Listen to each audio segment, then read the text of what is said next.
just before midnight. I've just arrived in Aberdeen. Just waiting on my old mate Les now. In a proper shady back street. Trust you, Les. Here he is. My old mate Les.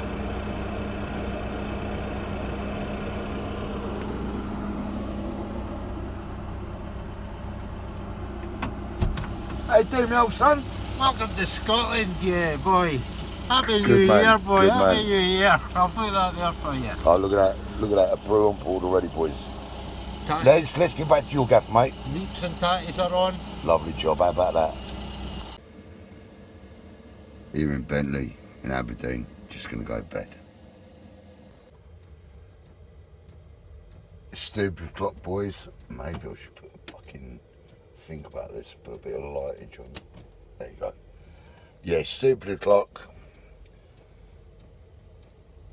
I won't show you. There, look. I've had to put my hood on. I look like fucking Bobby Sands, to be honest. No, the hair's getting ridiculous. Up at Aberdeen shit, having it large, 518 miles. So it's one bag fucking tour, this. Look. Look at that. God love me auntie, look. She's giving that little thing above the cross and the thermometer. There's a little keyring there. Yeah, it was just about, I had it for years on me, little keyring. It's made out of copper. I noticed it was busting, so I put it up there about 3 months ago. Better stop the video, they're all fucking in on crying. Yeah, them motherfucking hungry cunts. Right, what it is, boys, I'm going to prank Jonah tomorrow. You don't know who Jonah is? He's called the Road Warrior. Oh, fuck me, oh, Riley, did I see some fucking wicked footage of him tonight? The Road Warrior. Fuck, really? Really? Well, I've just sent Jonah a dirty email. Not an email, a text. I've sent one email in my life. So I'm trying to wind him up. What time we got? 26 in the morning. I've slept 2.5 hours in what we got now, probably 63 hours. And bilateral hip replacement. Just met my old boy Les. Fucking tremendous guy. Oi, what a gentleman. If you ever meet Les, oi, he is what he is, as he is. No airs and graces. He don't know how to say house though. Who's the fuck? Dude, it's called a house. What? House. Anyway, love you, Les. Can't sleep with Les because he's a bit of a bisexual in a non-gay way, if that makes sense. Les, gonna love it. Oi, Les is fucking alpha male. Fuck me, O'Reilly. He's a top lad. I love him, man. He's got in shape. We've got tatties and... I went, well, you got titties in the kitchen? I thought it was fucking... What's that thing in America? Hooters? No, oi. Les, you promised me titties and I'll get tatties. Come on now. I'm out of here. God love you all. I'm fucking leave like... I'm going to leave like Steve McQueen, but I'm fucking lean like Steve McQueen.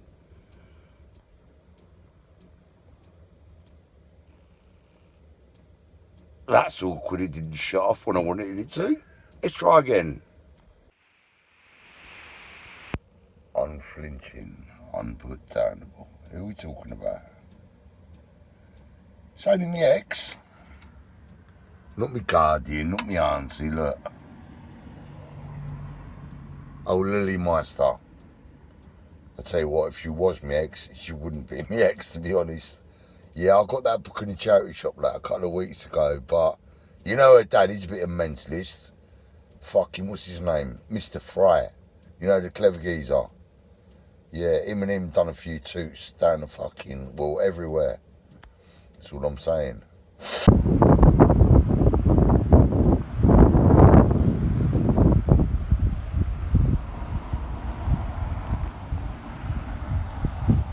You know you made it, boys. You bought a new ship. There's my new boat. There's old Les getting in the way of the shot. Nice one, Les. Just showing them my new boat, Les. Yeah, I've registered it in Norway. Don't know if you can see that. Leaving the harbour. on, Boaty McBoat, blow your bloody horn, man.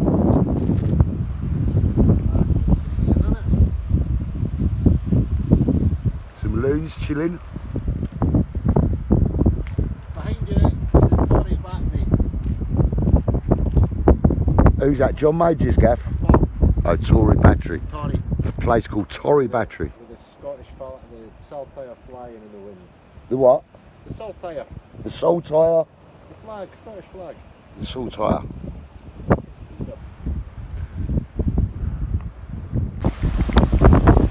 Safe journey, Boaty McBoatface. Someone down there doing a bit of photography. Where's the old Clay? Come on, Clay!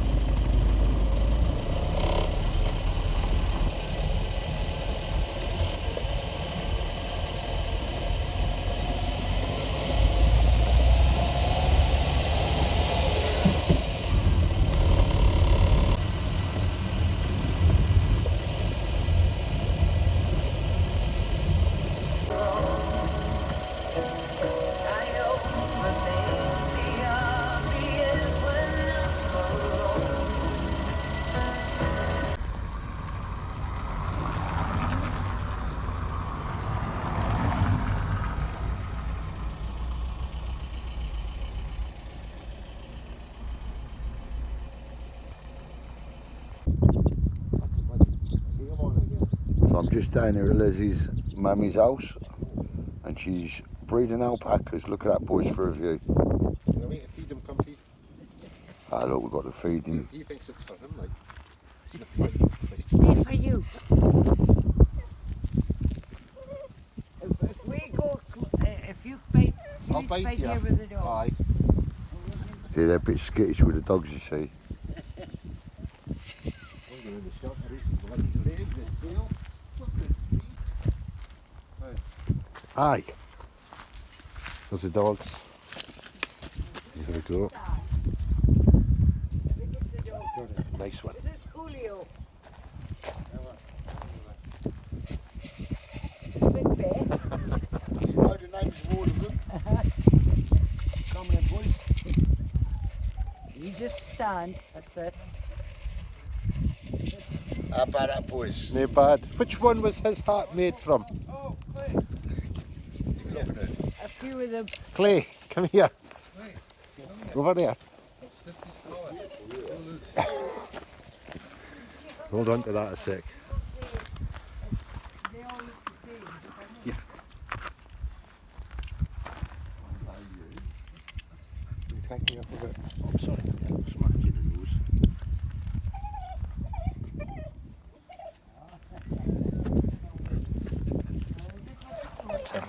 Thanks.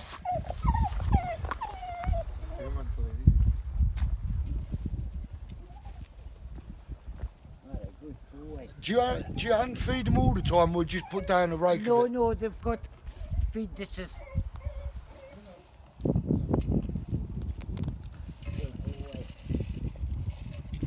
Come on, boys. There's none left, look. They're greedy guts. Donald Trump down there. Lewis is about not back there. That's Julio. You can't see it, boys, but he's got his ears split from fighting. He's a bit of a rebel one, the one on the right. Yeah, that one there is. With his ears. Spartacus and Helios. That's Spartacus and Helios. And the lady knows all of them by it. They're all named individually. Mabel, the wifey. We say wifey here, comfy. Mabel. I was just saying to Mabel there, boys, people spend tens of millions of pounds to get a view like that. Look at the North Sea out there, your alpacas, and a cup of tea on the go. What more do you want? So I'm here now, boys, and we're at, what do they call this again, sir? Right, this is a typical mort house built in 1836, and it was established on a subscription basis, so you had to pay a membership every year in order to get yourself a place in here when you die. Yeah. So the idea is, you die, they put you in a coffin, they put you in here for about 3 to 6 months Wow. until you decompose to a point where you are no use to the medicinal people of the century. Ah, So Burke and Hare, you probably all heard of, yeah. are the ones that would come round these graveyards. Have a look at the graveyard. You'll see here, there's a graveyard along here, and so they would come along and dig you up, and off you go to Edinburgh to get chopped up for medical research. So the idea was you pay your subscription, and then you're in here, decompose. When you're at a point where nobody can use you anymore, they take you out and then they bury you, and that way no one's going to steal you. So we'll go and we'll have a look. Check a key. Let them see the key. We've got a Good big size key that, here. boys. So Show it's that against the hand there, look. a typical big key. Massive. Well, you've got a massive thick oak door here to get in. Big old. Normally there would be a big padlock on this bit here first, on this hasp. So then you have to remove the hasp, and underneath here you'll see is a great big keyhole. Ah, So in goes the key. Who lives in a house like this? you, Les. Keep cheeking us One up. day. We'll put you in your coffin. But now see the thickness of the door, and it's studded. But of course you get into this door, and then inside you've got another door. A metal one. Now check the thickness of the wall, Look at that, and boys. see now you've got a steel door to get in. So now in we go. Come on into here. Let them come in with this. In you go. You see, normally there would be another lock on here. You would normally have a lock on here. That lock's missing at the moment. And then you push it open. Hope there's no ghost hanging about. And in you come. Oh, boys. This is a 1-inch thick steel door. 1 inch thick steel door. And now you're into the mort house. Oh, What's my. your bones? You check the roof. This is solid granite structure. So on the outside you've got slate and sarking board, but inside you've got 2-inch thick granite dome. So nobody can get in here. Oh, Les is acting the dickhead. Oh, so Les has locked us in now. Oh, it's stuck. Oh, it's stuck. Oh, Les, dear. you do know how to ruin a good video, mate. I'll give you that. It really is stuck. Dickhead. Two of them. Right, thanks for showing us about. There you go. So the coffins would be lined up on shelves along the edges here. And the last time this was used, when there was a ship went down, some sailors were brought in here to, before they got buried. When was It's that? not in use anymore now. What year was that? Oh, can't remember now. Can't remember what year that was, but it's quite a long time ago now. Yeah. But it's not used anymore. It's just an empty place. Might be a few bones about still, but Well, I'm going to skip that one. We ain't going to look for none. I'm out of here. There's Oh, metal later. one. There's another mock house. there's some old shoe here and things. Oh, shit. What, for a dead person? Yeah. Right, that's me. I'm done. That's the one the guy that invented gun, the percussion cap.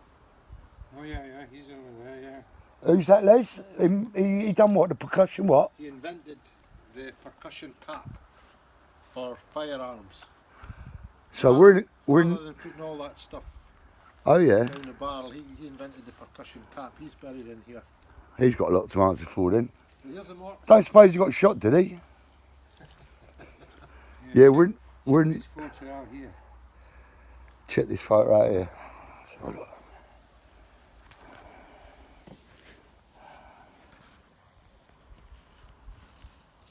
Well, so we're in the Commonwealth, Oh, aye, was that military and one? Commonwealth graveyard, There's the Mort house. and there's the old original Mort house.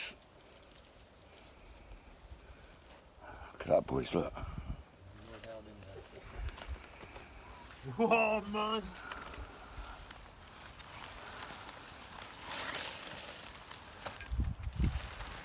So Les is going into his weed farm that he's constructed. So your man there was telling me, could you say that again, please? This is the grave of the Reverend Alexander John Forsyth, the inventor of the percussion lock. The percussion lock on percussion rifles. lock for shooting, for pistols and for rifles. And that propelled the British military in front of everybody else, because we could fight the wars in the fog and in the rain. Whereas with a flintlock, you can't. Bit of history there, boys, in the Comfy Living channel. It's all happening. And then Lieutenant General Sir Harry Lumsden. What did he invent? And he spent most of his military career in India. And he was tasked with, I would suppose you would say, the early days of the SAS, where he had a command of people, of the locals, that had to go out and do a bit of surveying and for checking and for guide work. So it became known as Lumsden's Guides. It's like precursor to the SAS in a way. But the problem was the British military at that time wore red tunics, white hats, so you're an easy target. Yeah. Anybody could see you everywhere, which isn't very good when you're trying to be sort of creeping around and be inconspicuous. Yeah. So he got permission from the British military to develop his own uniform to do what he wanted to do. That meant developing camouflage. So the first thing that came along was, never mind the red and the white, we don't want to be seen. So let's blend in with the surroundings. So how do you blend in? You're in India. The colour of the earth is brown, sandy. Khaki. Khaki is the Indian word for sand. Is it? So he came along with the sand thing. This is the precursor to camouflage. So the trousers that Les is wearing, camouflage trousers, basically originate from this guy here. He was the one of the British military that kicked off the whole thing with camouflage. Mr. Lumsden. Johnny, you'll like that. Mr. Lumsden, rest in peace, sir. The military. So we've got two major There's one things little there. graveyard and they're next to each other.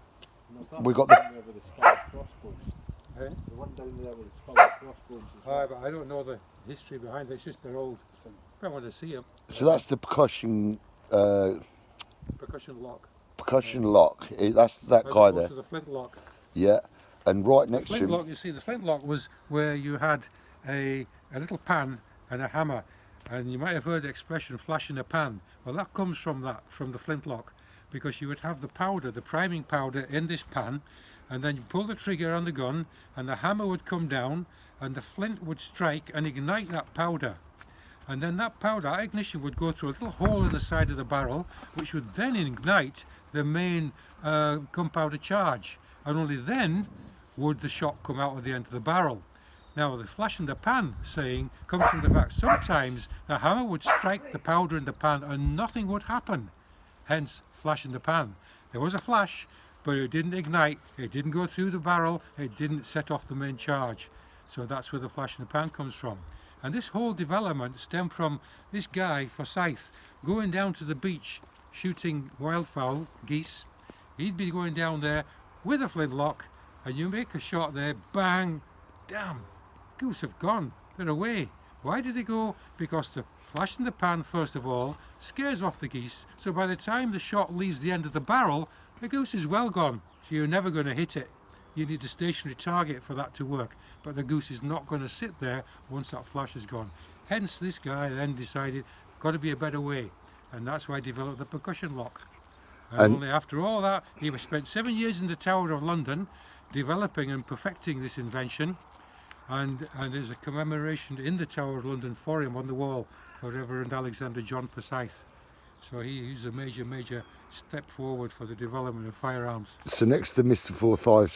Forsyth's, I can't even say the bloody word, Mr. Forsyth's grave, just there, we come on to Mr. Harry, Sir Harry, a member of the British Empire, and he was the guy that invented khaki. Camouflage, basically. Yeah. Thank you very much for teaching us, man. There you go. Appreciate that. I knew that myself.